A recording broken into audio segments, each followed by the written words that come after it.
Thank you for joining us on another episode of SoundOrg TV. For this installment, we're stepping again outside the world of performance audio to delve into an iconic British brand, McLaren. The similarities between performance audio and sports car racing technology are not as weird as you might think. Both demand a level of precision, attention to detail, and engineering expertise to get the very best out of an audio recording or to get the ultimate in performance on the racetrack. Welcome to SoundOrg TV.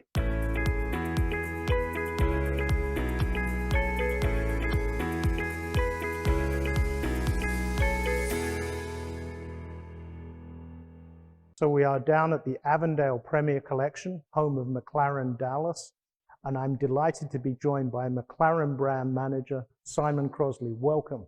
Thank you for joining SoundOrg TV. My pleasure, Steve. Thank you for the invite. A fellow Brit, we should hit it off, I think. Yeah, transplants from England to Dallas, Texas. So first off, tell us about McLaren, some of its history, and where we are now. Well, again, thank you for the invite. You know, McLaren is a storied racing automotive company based in England, in Woking, south of London. Bruce McLaren, our namesake, was a real racing prodigy out of New Zealand, established the company 60 years ago, and really raced both in Europe, Formula One, and also in North America on Can-Am and the Indy series. So we're excited that that is our heritage, and that really is apparent today in the cars, such as the one behind us, that are able to convey driver and passenger safely at very high speed with a real luxurious feel from road to track effortlessly. As I said in the intro, the world of performance audio and performance cars shares similarities in engineering and expertise and precision. Can you take us through this model and show some of those engineering attributes that McLaren is renowned for? Most certainly. It'll be my pleasure. So, Steve, the similarities between high-performance audio and high-performance automobiles are really evident, first and foremost, in form meeting function, and also in the use of advanced and applied materials, composites, lightweight, very strong, offering the car stability at high speed, but also safety. At McLaren, we say weight is the enemy of speed. And so, as an example, this car is constructed out of space-age aluminum panels, composite panels, and carbon fiber. The very front of the car, you can see this is the point, the tip of the spear that starts to slice through the air, and McLaren utilizes in Woking, the home of McLaren in Surrey, just south of London, one of the most sophisticated wind tunnels in all of Europe. It's so good, in fact, that other material manufacturers utilize time in the tunnel for helmets and bicycle manufacturing. In fact, the US Olympic bobsled and luge were sculptured inside McLaren's wind tunnel. This car was born in that wind tunnel. It's trying to do three things with the air. It's trying to dissipate it over, under, and around the car as smoothly, as efficiently as possible, obviously minimizing drag and allowing for maximum forward thrust. It's using the air as an ally to cool anything that's hot. If you can imagine on the car, this car has 4 radiators. We have 2 low temperature radiators, and they're fed through this beautiful element that's sculpted around the headlamp array. And that does only 2 things. It cools the intercoolers for the turbos, and it cools the clutch for the transmission. As we come around the side of the car, you can see the sculptured, superformed aluminum, carbon fiber composite gives us the ability to sculpture this in such a way, not only does it look beautiful, I call this silk draped over muscle. It gives you this muscularity on the car that just gives you that impression of strength and speed even when standing still.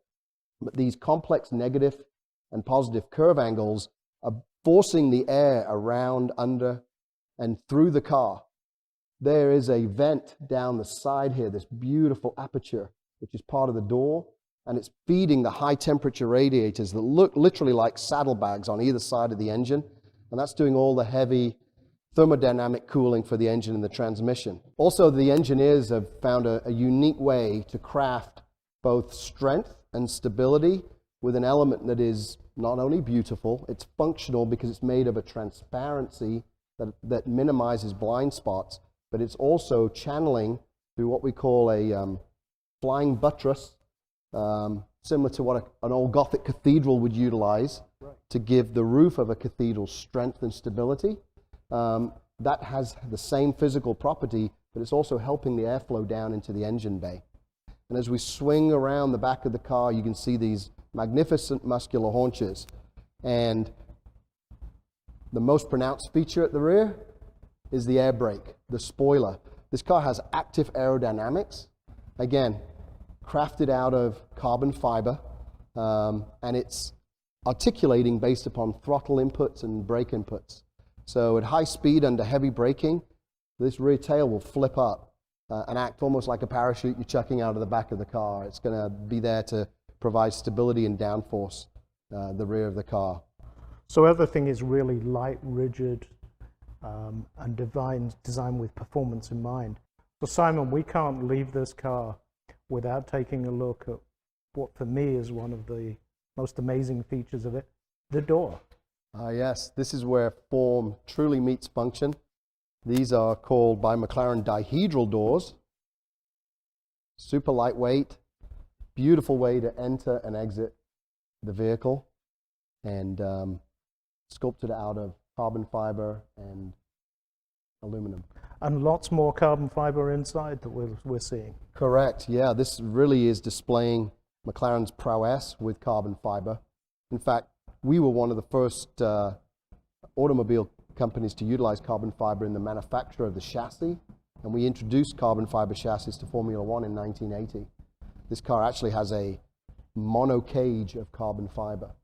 The visual mass of this car, about 50% of it is the cage, but it only weighs about 300 pounds. Wow. It's incredibly strong, very light, but it puts driver and passenger inside a cage, a weave, a carbon fiber skeleton, giving them immense protection, torsional rigidity for heavy, spirited driving and cornering, and obviously lightweight, which is super important if you're trying to propel this car up to 212 miles an hour. So what is the current McLaren lineup? What are the models or series that you have? Yes. So 720 Spider occupies what we call the Super Series. We have a new addition to that, the 765 LT. The numbers denote the metric horsepower of each vehicle. This is 720 PS or 710 horsepower. This car is powered by a twin-turbo V8 4-liter engine. It propels the car 0 to 60 in about 2.5 seconds. It'll do 212 miles an hour. I think one of the most impressive features is the fact that it can go 0 to 200 and back to 0 in less than 50 seconds, which is astonishing. In addition to Super Series, we have GT Series. And GT Series is designed the McLaren that will go long distance, cross-continent, with 2 occupants with all of their luggage. So it incorporates a rear hatch in addition to the front trunk. And again, built on a carbon fiber chassis, phenomenal car, super fast, but luxurious. And then we have a very exciting new addition to McLaren this fall called Artura. And it is our first in a series of hybrid cars. It's a V6 petrol engine mated to an electric hybrid motor. We're very excited about Artura. And finally, Steve, we have the Ultimate Series. These are the cars that are serialized, numbered, typically in quantities below 200 for the entire world. They're bespoke, commissioned. They can run in upwards of $3 million per vehicle. We're currently building the Elva, which is a windscreen and roofless McLaren. It's an incredible feat of engineering. It has a mechanism that redirects air, creating a bubble, literally a bubble that ensconces driver and passenger and speeds below 70 miles an hour.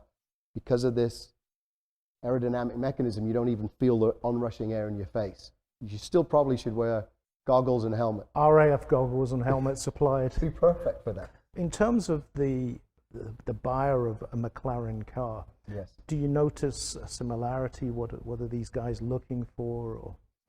Well, it's all ages, and men and women, almost in equal amounts. I think the commonality is the sensibility to design, function, usability, drivability, but also there's a romance, there's an excitement, there's an experience factor that they're looking for. The design specification for McLaren has always been the and car, not the or car. So you're not having to choose between performance or luxury. You're not having to choose between incredible agility on a racetrack or efficiency for highway driving, low emissions. These are packaged in such a way you get both. And these are all bespoke, customizable, to order, I would assume. They certainly can be. McLaren has a special operations unit, and there are various levels of customization. But truly, if you have enough time and enough money, working alongside the specialists at MSO, McLaren can incorporate your favorite paint color, your favorite hide, your favorite stitch. A wide variety of custom options are available to you.